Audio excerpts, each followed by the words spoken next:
Nuestro segundo ponente es Fran Matute, que nos desarrollará la ponencia titulada Influjos de la contracultura en la Andalucía 68ista. Fran Matute nació en Mérida, pero siempre ha vivido en Sevilla, crítico cultural especializado en música, cine y literatura. Es licenciado en Derecho y se autodefine como consumado fiscalista en sus ratos libres. Hay que comer.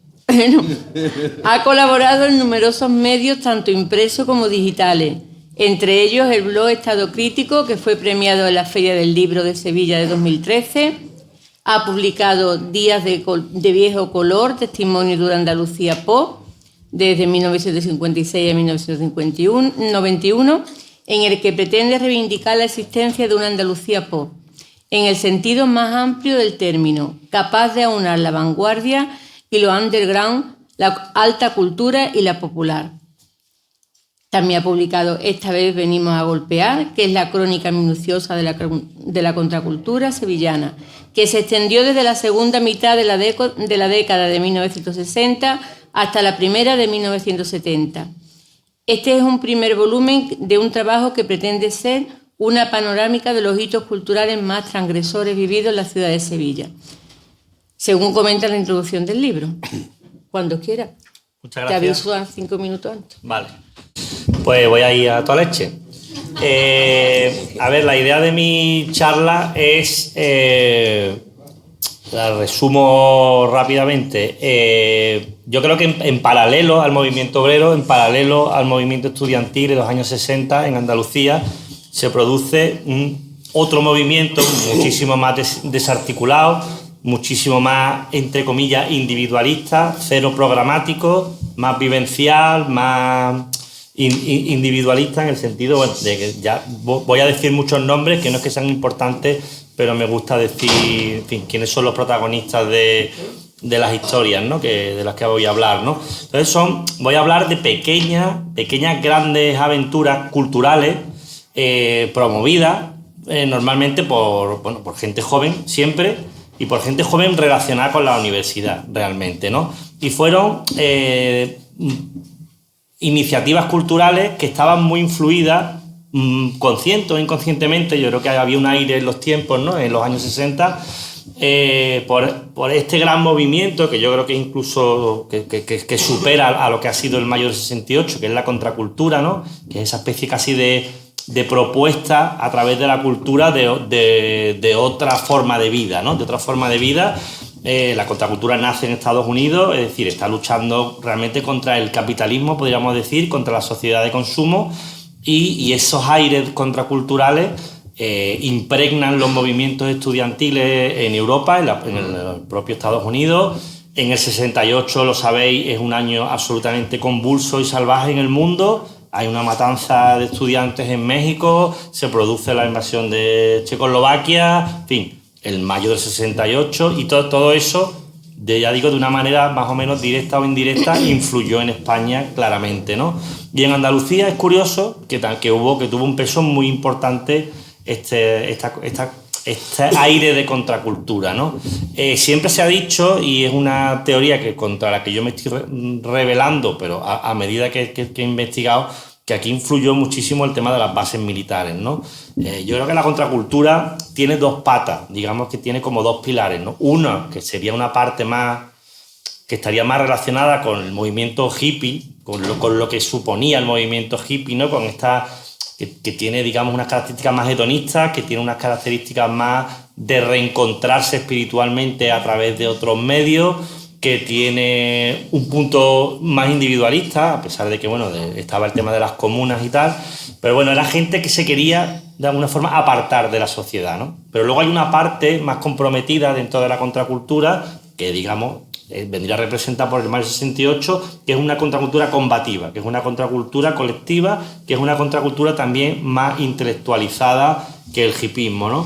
Y es en esa parte en la que yo creo que, bueno, que lo que ocurrió, la presencia de la contracultura en Andalucía tiene que ver con la universidad, no tiene que ver con las bases militares, que puede que trajera algunas conexiones con esa otra parte más hedonista de la contracultura, pero la parte que más nos interesa es cómo la universidad es un cauce para que las ideas contraculturales, las ideas 68istas, se cuelen entre la juventud, ¿no? Entonces, bueno, voy a hacer un repaso por toda Andalucía de, ya digo, pequeños conatos de rebeldía contracultural, muy centrado, y esto va a ser curioso, en la poesía y en el teatro, ¿vale? Son como, digamos, las dos áreas culturales en las que más presencia tienen estas ideas contraculturales, ¿no?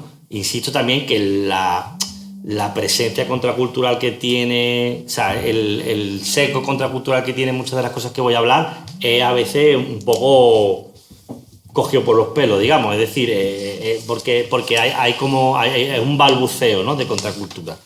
Empezamos con esta foto, que es una foto impresionante que se publicó en un libro en Estados Unidos hablando sobre España, ¿no?, en el año 68, y cogieron esta foto, es la única foto que hay en ese libro, que se llamaba Iberia, de James Michener, que era un escritor de bestseller americano que vivió mucho tiempo en España, amigo de Orson Welles, en fin. Y este hombre, la única foto que se incluye en su libro sobre España, que no es de toros, que no es de cura, que no es del campo, que no es de caballo, que no es de Semana Santa, que no es de la Feria de Abril, es esta foto, ¿vale? Y esta foto es el único reflejo que se quería vender en Estados Unidos de que había una juventud en la España del 68 que, digamos, bueno, pues no obedecía a todos estos tópicos estéticos que representaba pues todo el texto, un libro de 1000 páginas, y todas las demás fotos. Y esta foto estaba en el capítulo de Barcelona, ¿no? Y era como la juventud yeye en Barcelona, en España. Bueno, pues ya empieza un poco a romper con estos tópicos españoles, ¿no? Y esta foto no se tomó en Barcelona, se hizo en Sevilla, y esta foto es el primer grupo de... Ellos se autodenominaban beatniks, ¿vale?, que hubo en Sevilla, y eran todos estudiantes de medicina, ¿vale? Aquí estaba Joaquín Salvador, que ha salido antes mencionado en el vídeo, que era el gran locutor loco que hubo en Sevilla, que le dieron, no se sabe muy bien por qué, los 40 principales, y jamás puso ninguna canción de los 40 principales, ponía lo que le daba la gana, ¿no? Entonces, bueno, este Joaquín Salvador, que es este que está aquí con cara airada, y tienen esta pose beatnik, ¿no? Pues este grupito se mete en el aula de cultura de medicina y la reactiva, ¿vale? La reactiva y empiezan a hacer cosas a través del aula de cultura, ¿no? Ya estamos entrelazando estos aires contraculturales con la universidad, ¿no? Entonces, bueno, esto es un certamen de poesía, de poesía universitaria, que se promueve desde el aula de cultura. Casualmente lo gana Joaquín Salvador, es decir, uno de los promotores, en fin. Pero bueno, la intención era lo que importaba. Y luego también desde el aula de cultura, y esto es muy, muy interesante, empiezan a reivindicar el flamenco de manera, vamos a llamar a decirlo algo así como intelectualizada, ¿vale? A través de ponencias, a través de conferencias ilustradas, ¿no?, pero en el marco de la universidad, ¿vale? De las primeras veces que el flamenco entra en la universidad, mucho antes de la famosa charla de Antonio Mairena aquí en el Paraninfo. Insisto, son estudiantes de medicina quien promueve todo esto, ¿no? En Derecho también se crea un pequeño grupo de rebeldes, aquí hay sí gente que está muy relacionada con el movimiento estudiantil.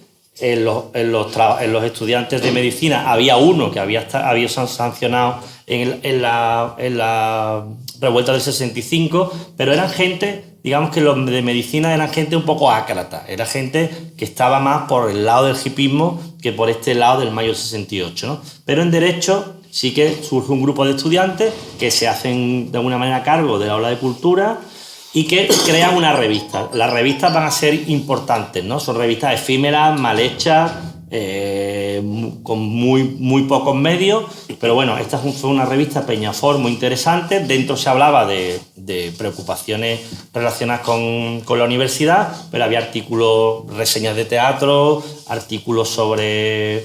Bueno, artículos como por ejemplo este, ¿no?, que es una auténtica locura que esto existiera en una revista en Sevilla sobre el Black Power y el hipismo, ¿vale? Esto es un conocimiento de primera mano, esta revista del año 67.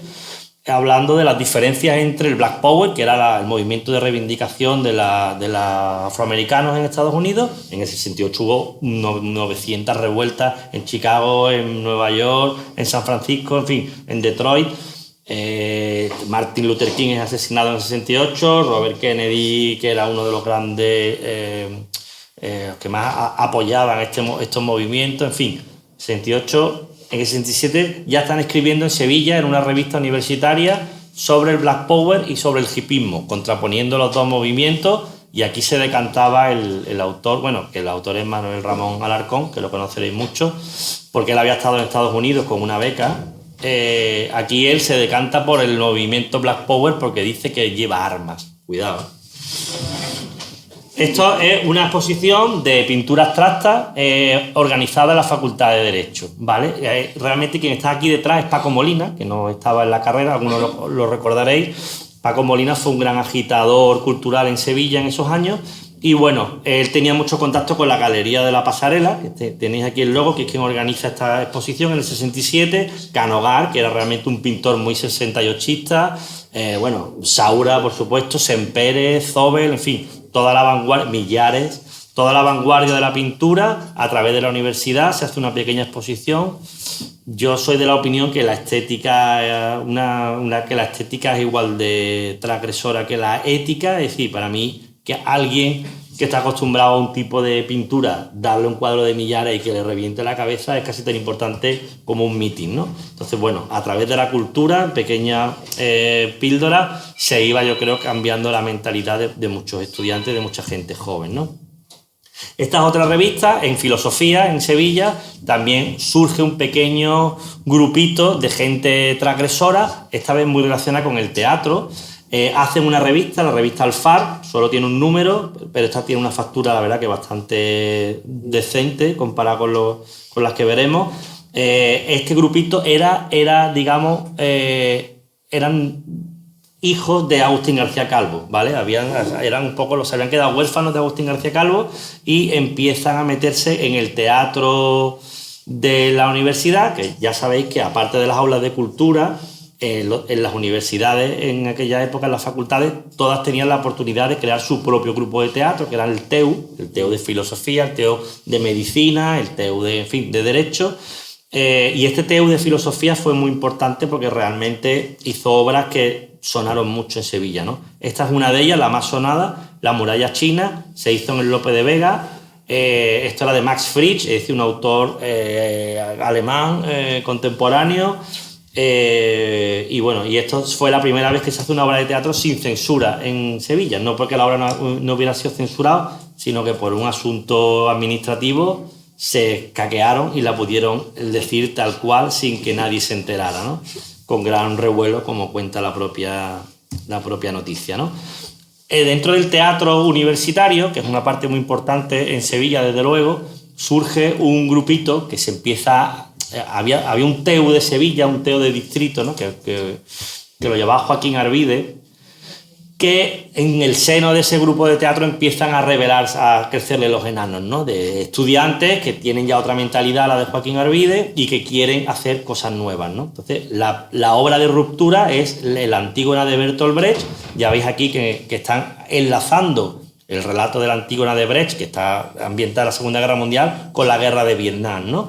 Y bueno, esta representación se hace en el Lope de Vega y es el origen de Esperpento, ¿vale? Aquí hay un conflicto muy grande entre Amparo Rubiales, por ejemplo, que era la actriz que hacía Antígona, y otros actores y actrices que había entonces, y se crea Esperpento inmediatamente después de esta obra, previa de haber visto al Living Theatre en directo en el Festival de Avignon en el 68 en Francia. Eso les cambia la perspectiva teatral y empiezan a hacer un teatro totalmente de vanguardia. Esta es la Antígona ya de Esperpento, ¿vale? Muchísimo más vanguardista, muy minimalista, ya digo, basada en la estética del Living Theatre, que era el colectivo teatral americano absolutamente más revolucionario, y lo habían visto en directo, ¿eh? No era de leer revistas los habían visto en directo al Living Theatre y se trajeron pues todas las técnicas teatrales de romper la cuarta pared, de meterse entre el público, de salir en escena por el fondo, quedarse callado en el escenario mirando al público durante 2 o 3 minutos, en fin, todas esas técnicas eran revolucionarias y en Sevilla en el 68 se estrena esta obra de Bertolt Brecht, que ya, bueno, son más fotos para que veáis la estética, insisto que la estética es muy importante. Yo creo que ver esto a cualquiera que no estuviera en la onda en el 68 le cambiaría un poco las perspectivas, ¿no? Hablamos de Brecht, estas no salen, pero bueno, tampoco son tan importantes, aunque no sé por qué no salen. Aquí. Bueno, Brecht fue un autor que en los años 60 en Andalucía se interpretó en casi todas las provincias, ¿no? Yo me sigue fascinando, vamos, lo estoy estudiando y no sé por qué Brecht pasaba la censura, porque todas las obras que se hacían pasaban la censura. Supongo que había cortes importantes, pero en Sevilla yo creo que en el 67-68 se hicieron como 6 o 7 obras de Bertolt Brecht. En Málaga se hizo una, desde luego, en Cádiz, que son las fotos que no salen, se hicieron 2 obras de Bertolt Brecht, todas distintas además, ¿no? O sea, la dramaturgia de Bertolt Brecht se conocía de primerísima mano en Andalucía en esos años y era un personaje que claramente representaba todo lo contrario al régimen, ¿no? El cineclub es otra pata importante de la universidad. Aquí el cineclub universitario lo reviven una serie de estudiantes, estaban relacionados con la revista Peñafort. Aquí está Bartolomé Clavero, Pipo Clavero. Aquí, fijaos la diferencia entre el cineclub Vida, que tenía un sesgo más, digamos, espiritual, ponían Julieta de los Espíritus para analizarla, digamos, desde un punto de vista moral, y el cineclub universitario que llevaban los hippies, digamos, están poniendo películas de los Beatles, ¿no? Esta estética pop empieza a verse en la pintura, ¿vale? Esto es un grupo de estudiantes de Bellas Artes que están totalmente en contra de la formación que se está dando en Bellas Artes, la consideran arcaica y junto con Paco Cortijo montan un colectivo clandestino, nos firman los carteles y son una serie de carteles, obviamente, a la mayor gloria de quienes eran entonces sus iconos, el Che, Karl Marx, el Che, contra el Vietnam, es decir, hay una preocupación 68ista en todos estos jóvenes en Sevilla. Ya hemos visto la pintura, el cine, la poesía, las revistas, en fin. Y aquí se acaba Sevilla. Vamos para atrás. Ahora, Granada-Málaga. Vale. En Granada hay una revista importante que te pregunté cómo conseguirla y la encontré, que era Diapasón. Solo tuvo un número y esta revista fue, digamos, secuestrada, prohibida, quitada de en medio por una cuestión sexual. Había un relato un poquito subidito de tono y hubo lío para los que llevaban la revista, ¿no? La portada, que es lo que más me interesa a mí, es de un poeta que me encanta, del que nadie habla y que estoy en un proceso de reivindicarlo, que es Luiso Torres. Luiso Torres era pintor, era poeta. En esta revista mete un poema claramente antibelicista. Yo creo que está hablando de la guerra de Vietnam. Y Luiso Torres de Granada se va a Málaga, ¿vale? Y se lleva su visión, yo creo que era una especie de beatnik, ¿vale? De pintor beatnik a Málaga. Málaga, él colabora en esta revista que se llama Atalaya y hace un poema también muy 68ista, muy del momento, y se lo dedica a Agustín Delgado y Eugenio Chicano. Agustín Delgado, uno de los grandes poetas españoles de los años 60, y Eugenio Chicano, de los grandes pintores pop que hubo en Málaga en los años 60, ¿no? Estos vivían los dos en Málaga, ¿no? Y entre los tres crean una especie ahí de camarilla de pintura y poesía muy interesante, ¿no? Este es el gran poemario 68ista que se hace en Málaga en el 68, 9 rayas de tiza de Agustín Delgado. Esto es un libro de dibujo de Eugenio Chicano, Presiones, del año 68, y este es el libro que Luiso Torres publica en el año 68 de poesía. Esto está publicado por la librería anticuaria El Guadalhorce, que es la única realmente, o casi la única editorial de poesía que hay en Andalucía que le da bola a los jóvenes. En Sevilla no hubo poetas contraculturales, nadie publicaba poesía aquí, algo que me resulta inexplicable. Pero en Málaga se concentró los poquitos jóvenes. Bueno, Luis Torres era estudiante de la universidad, insisto, todo esto tiene vinculación con la universidad, ¿vale? Esto no se ve muy bien, pero me creéis lo que os cuente, es el programa de una obra de teatro que se hace en Málaga en el 68 de Bertolt Brecht, El proceso de Lúcullus, que es muy interesante. Lo dirige Miguel Alcobendas, que venía de Los Goliardos, que era el primer gran grupo de teatro independiente, y creó en Málaga Estudio 68, que solo hicieron 2 obras, ¿no? Esta obra se pudo hacer, pero generó en la prensa un artículo demoledor escrito por un crítico. No lo tengo aquí, pero si a alguien le interesa, nunca he visto un periodista más ofendido de que se represente a Brecht en su ciudad. O sea, una ofensa a todos los niveles. Y en esta obra está de escenógrafo Luis Torres, no sé, por aquí viene, que le gustaba pintar, como ya hemos visto, y haciendo, que esto era una cosa muy novedosa del teatro independiente de entonces, que era introducir al teatro, aparte de estas técnicas de vanguardia del Living Theatre, imágenes, proyecciones, en fin, otro tipo de elementos. Aquí se hacen unas proyecciones relacionadas con la guerra de Vietnam, de lo que solo queda esto, que yo sepa, que las hizo un pintor muy conocido en Málaga, que era Pepe Bornoy, ¿vale? Y esto, bueno, hizo una película muy de collage, muy pop, ¿vale? Que se proyectaba con esta obra de Bertolt Brecht, ¿no? Ya estamos en Málaga, se sucede una cosa muy interesante, que es la interacción de poetas, pintores, escritores, dramaturgos. Hay una unión entre todos ellos y hay muchísimas conexiones y colaboraciones. Esta es una revista que se crea al amparo de la universidad, Bayoneta, ya veis la portada, un desastre. Vamos, no tiene portada. Pues solo saco un número, pero aquí también quien apoyaba esta revista era Agustín Delgado y como esto se publicó sin nada, vivió un pequeño proceso por impresión clandestina. Pero aquí, en Bayoneta, surge un grupo, que yo creo que es el grupo más 68ista de Málaga, que se llamó el Grupo 9, ¿vale? Que está aquí.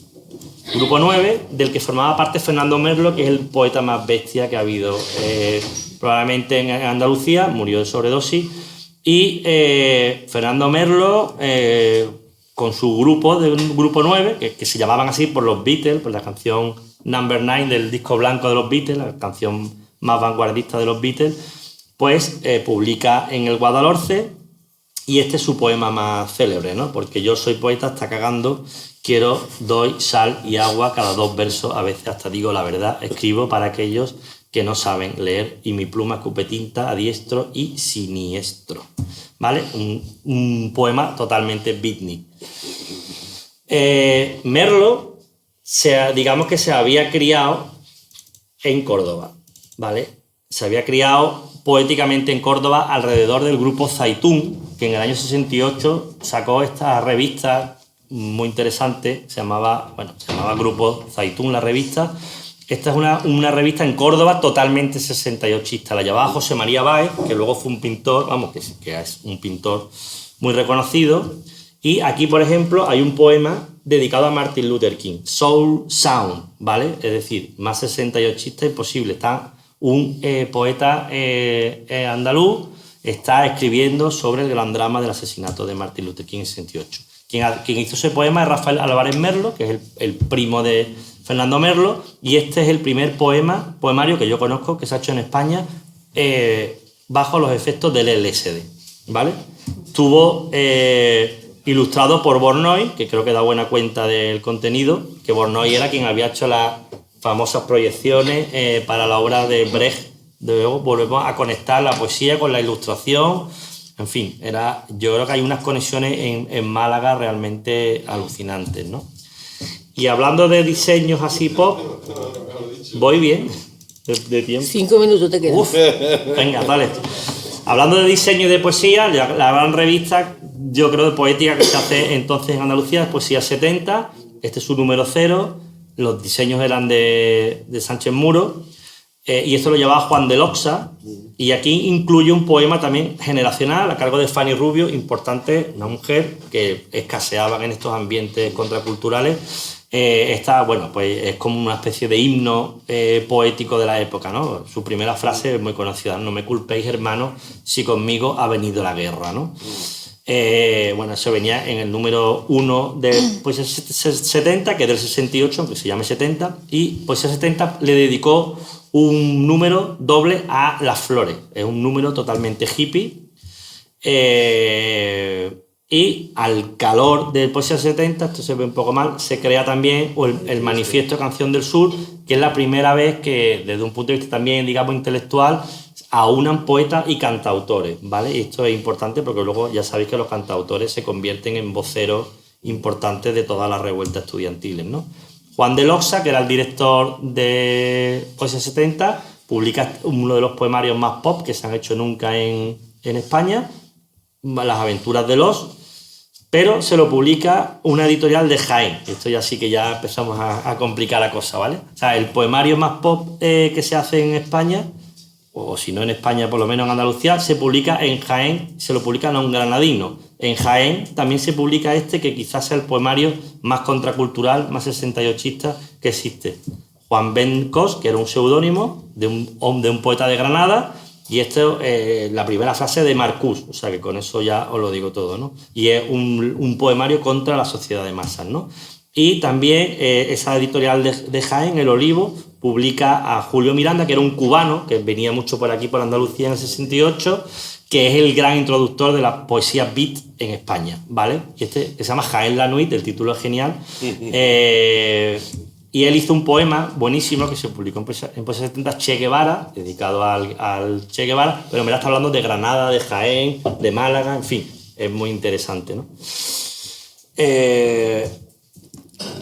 Ahí me he colado. Y también en Granada, otra revista que justo en el 68, Tragaluz, donde estaba Álvaro Salvador, que también es un poeta muy pop, bueno, pues incluía en uno de sus números este poema totalmente psicodélico, rarísimo, de estructura. No sé quién es, Juan Manuel Aspitarte, lo reconozco. Sí, un profesor de universidad. Ah, sí.